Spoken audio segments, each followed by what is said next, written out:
আসসালামু আলাইকুম রহমতুল্লাহ।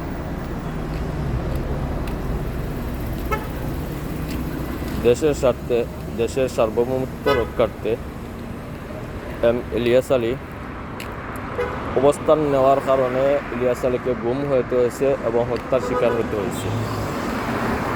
এবং ইলিয়াস আলী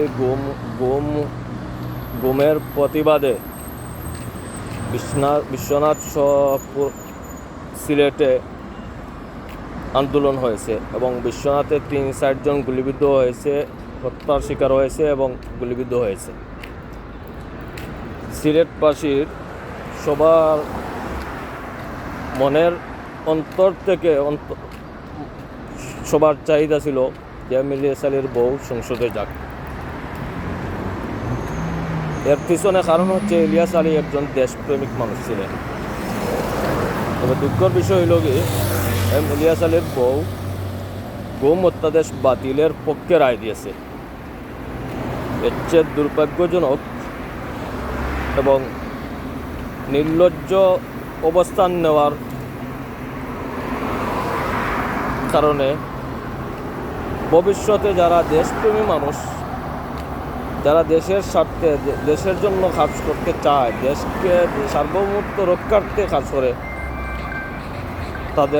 তাদেরকে আহত করেছে।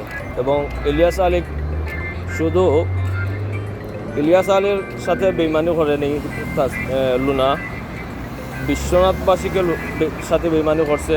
যারা এই আন্দোলনের সাথে সম্পৃক্ত ছিল তাদেরকে সাথে বেইমানি করছে। এবং সিলেটবাসীকে, লুনা যে একটা নন সিলেটি তার প্রমাণ দিয়ে সিলেটবাসীকে বুঝিয়ে দিয়েছে যে নন সিলেটি কোনো মানুষ সিলেটি হইতে পারে না। এই বেইমানে গাদ্দারি করে তাই বুঝাইছে যে আমি সিলেটি না এবং ইলিয়াস আলী মারা গেছে, তার কোনো আসে যায় নাই, এটা তাই প্রমাণ করলি। এটা হচ্ছে বর্তমান অবস্থান। যারা দেশের রাজনীতি কেউ সমর্থন করেন, কেউ রাজনীতির সাথে সম্পৃক্ত আছেন, প্রত্যেকের কাছে আমার অনুরোধ, এইরকম যারা নিমকহারাম, নির্লজ্জ, এদের বিরুদ্ধে অবস্থান নেন। দেশ এবং দেশের সার্বভৌমত্ব রক্ষার্থে এই নিমকহারামদের বিরুদ্ধে অবস্থান নেন।